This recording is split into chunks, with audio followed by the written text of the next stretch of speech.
Hello and welcome to my hair oiling routine. Let's just get right into it. The oil that I will be using today is actually homemade. This is a rosemary and clove castor oil blend, and I also added fenugreek and stinging nettle as well for additional benefits for hair growth, thickness, strength, and overall scalp health. I have another video that I've already posted that goes deeper into why I chose these herbs and how to make this herbal hair oil, so I highly recommend that you check this video out after this one. And please don't forget to like this video and subscribe if you're interested in learning more about herbal body care and natural remedies. So I made this oil a month ago and I ended up letting it infuse much longer than expected. Altogether, this recipe ended up yielding about 2/3 of a cup, which is more than enough to last me for a couple months. This oil will primarily be used for retwisting my locks and hot oil treatments like the one that I'm about to show you today. Unfortunately, I made the mistake of blending the stinging nettle down, so it would take forever to filter out all of the plant particles, but for the sake of shelf life, I encourage you to remove as much plant material as possible if you do make this oil. And I will be storing the bulk of this oil in a sterilized jar and using a smaller dropper bottle when I actually apply the oil. Okay, so now I want to show you how I apply the oil to my hair. So earlier I said this was a hot oil treatment, but in all honesty, the oil is just barely warm. I would recommend warming the hair oil up slightly just to help it penetrate the hair shaft deeper. I've been locked for almost 4 years now, and oil is really the only thing I apply to my hair outside of my shower routine and a daily aloe spray that I make on occasion. You don't really need a lot to have healthy hair as long as you know what your hair needs and how to manage it. This definitely brings back memories of getting hot oil treatments done by my mom and dreading it because it was always so uncomfortable to put my head in the kitchen sink. I tried calling my mom to see which treatment she used on my sister and I, and it was either the ORS olive oil mask or a Just for Kids treatment. Was this anyone else's childhood? It really was my least favorite thing growing up, but something I definitely missed once I realized that those days were over. Hair oiling is practiced in so many cultures around the world, and it's rooted in tradition, connection, and holistic wellness. Some of the more common oils that are used are coconut oil, which is good for dry or damaged hair, amla oil, also known as Indian gooseberry, which is rich in vitamin C and known to stimulate hair growth, as well as castor oil, which is what I'm using today, that was also used by the ancient Egyptians to strengthen hair. So as you can see, I've just been taking my time distributing the oil all over my roots as evenly as possible. I do this on dry hair, and from what I understand, it's a bit of a preference.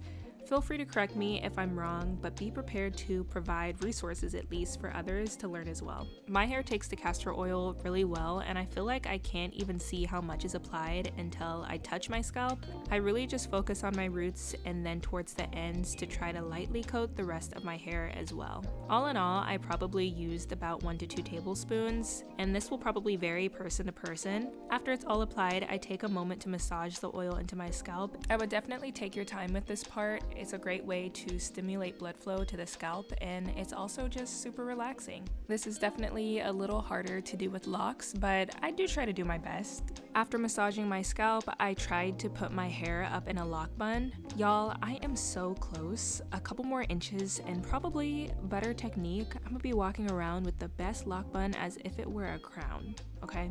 Now, I just left it like that because I don't have a shower cap, but I'd recommend covering your hair with something to, once again, help hold in that body heat and to allow it to penetrate deeper into the hair shaft. And I ended up leaving this in my hair for about 45 minutes. I'd recommend at least 20 minutes and at the bare minimum 10 minutes. You can even keep this in your hair overnight and shower in the morning if you choose. If you have hair that is naturally oily, maybe a shorter amount of time would be recommended. And that is pretty much it for the hot oil treatment. Now it is time to rinse it out.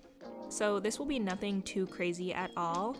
I don't condition my locks currently, but I am considering trying out a new natural conditioner, so if you have any recommendations, definitely comment them below. For today, I'll be using this natural shampoo bar that is also packed with a lot of herbal goodness. I think it was like rosemary and nettle as well. I ended up doing 2 washes, mainly focusing on my roots, and yeah, that was pretty much it. In the past, I've used apple cider vinegar, also referred to as ACV, to help condition my hair.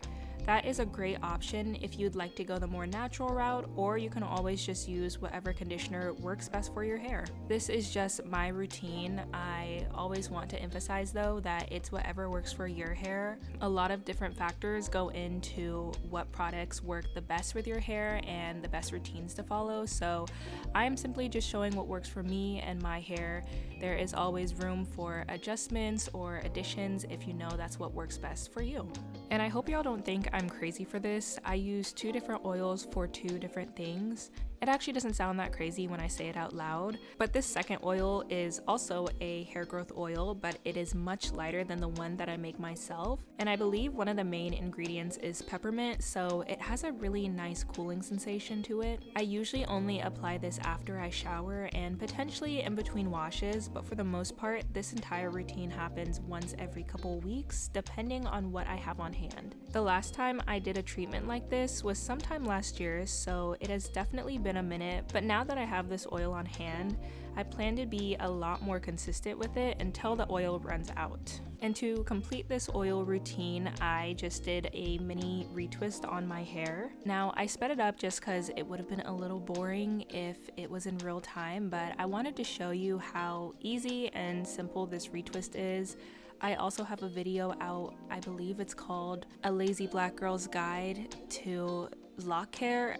Not me forgetting my own video. Anyways, if you are someone with locks, that is also a great video to watch just because I have not done a full retwist in a minute, and that little mini retwist really just like gets me through most of the time. And since I don't use any other products besides the hair oil, I like to lay my hair with a scarf and basically just keep the retwisted locks in place while it continues to air dry. And yeah, that is pretty much it. That is my entire hair oiling routine. Thank you so much for watching. Please don't forget to like this video and subscribe if you haven't already. I'll talk to y'all soon. Bye!